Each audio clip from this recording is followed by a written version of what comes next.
Call മേഖലയിൽ വെള്ളം ഉയർന്നതിനെ തുടർന്ന് ഏനാമാവ് റെഗുലേറ്ററിന് അഭിമുഖമായുള്ള ഭാഗികമായി പൊളിച്ച വളയംകെട്ട് അധികൃതർ പുനഃസ്ഥാപിച്ചില്ല. നെൽ കർഷകർ വീണ്ടും പ്രക്ഷോഭത്തിലേക്ക്.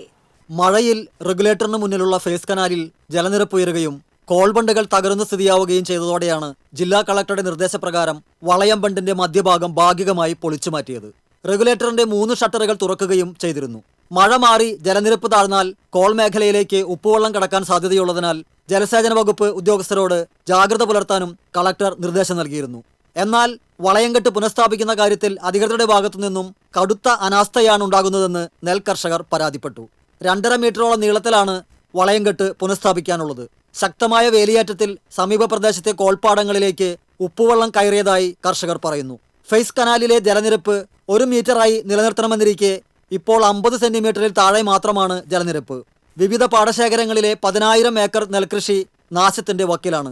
പാടശേഖരങ്ങളിലെ വെള്ളം പരിശോധിച്ചതിൽ നിന്നും ഉപ്പിന്റെ സാന്നിധ്യം കണ്ടെത്തിയിട്ടുണ്ട്. കൃഷിനാശം സംഭവിക്കാതിരിക്കണമെങ്കിൽ ഇറിഗേഷൻ വകുപ്പ് അടിയന്തരമായി ഇടപെടേണ്ടതുണ്ട്. കർഷകർ രൂക്ഷമായ പ്രതിസന്ധി നേരിടുമ്പോഴും MLA അടക്കമുള്ള ജനപ്രതിനിധികൾ കാര്യക്ഷമമായി ഇടപെടുന്നില്ലെന്നും കർഷകർ ആരോപിച്ചു. വിഷയം ചൂണ്ടിക്കാട്ടി ഏനാമാവ് മുല്ലശ്ശേരി മേഖലയിലെ നെൽകർഷക കൂട്ടായ്മയുടെ നേതൃത്വത്തിലാണ് പ്രക്ഷോഭത്തിന് ഒരുങ്ങുന്നത്. ഇതിന്റെ ഭാഗമായി ഏനാമാവ് റെഗുലേറ്റർ പരിസരത്ത് ചേർന്ന പ്രതിഷേധ സദസ്സ് ജില്ലാ കോൾ കർഷക സംഘം ട്രഷറർ KR ജോർജ് ഉദ്ഘാടനം ചെയ്തു.